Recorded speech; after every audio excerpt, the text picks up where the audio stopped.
Training to be a police officer requires recruits face challenges. Quickly, Parker, get out. But in recent years, just finding recruits has become a growing challenge. Good. As well. Second cruiser, make sure you stay tight. Step out of the vehicle, sir. We have a crisis right now. We do not have enough bodies filling these spots. What I can tell you is we're doing everything in our power to get men and women to join our organization. All right, that's better. The population of police and overall population have been flowing in different directions. Data from the Mid-Ohio Regional Planning Commission shows Columbus added people from 2020 through last year. That increase was about 1.7%. But Columbus Police has lost officers, starting in 2020 with 1,947 sworn officers, now down to 1,859, a drop of about 4.5%. Concerning numbers for Police Union President Brian Steele. This is not a problem that's going to solve overnight, but we have to get together, try to figure this out. So this is where you got to be careful. The job of overseeing recruiting efforts belongs to First Assistant Chief LaShawna Potts. The city is growing faster as the police department numbers have gone down. Does that concern you? It doesn't, because we're doing everything we possibly can to get those numbers up. But numbers also show Columbus falls behind Ohio's other biggest cities. Based on census records, Columbus has a ratio of 2 sworn officers for every 1,000 residents. Cleveland has 3, and so does Cincinnati, 3 officers for every 1,000 residents. Certainly while I'm mayor, this is going to be a top priority because as our city grows, our division of police needs to grow too.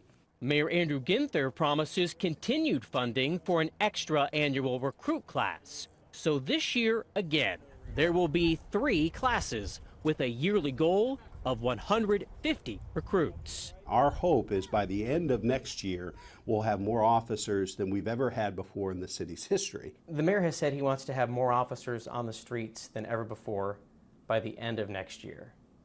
Is that a realistic goal, you think? I think we do set realistic goals. I think we do everything we can to make that happen. It would be an achievement. The city came close in 2022 when it gained 149 officers at its training academy. Keep your hands up. But so many officers left that year, the division wound up with fewer officers overall. All right, good. Bring it over here, please. What are the major challenges in getting people to be Columbus police officers right now? I don't think it's just Columbus. I think it's the culture in policing. A Justice Department report last year detailed recruitment and retention struggles all across the country. It cited COVID-19, a tough labor market, and community frustrations with policing. We still have some scar tissue. Let's be honest, in 2020, the police were vilified in this city.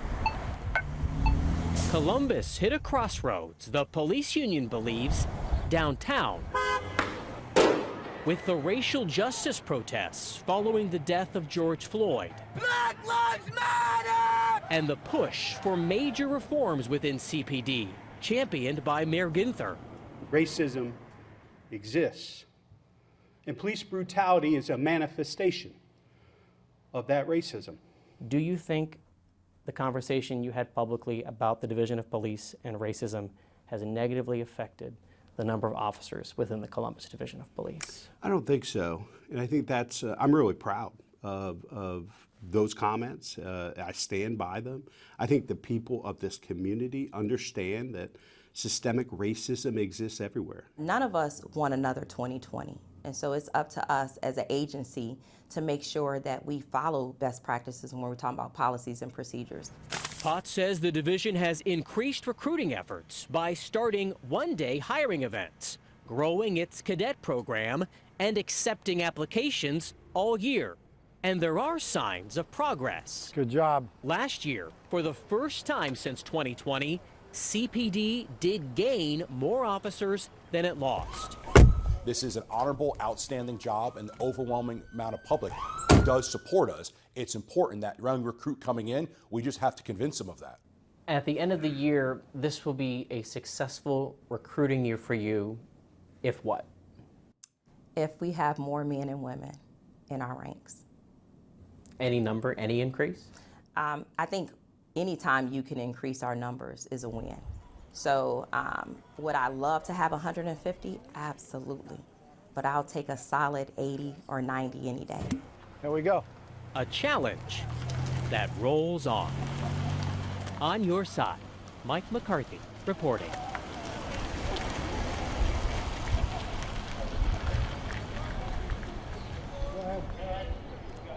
guys can go this way now. Yeah, but wait till we finish.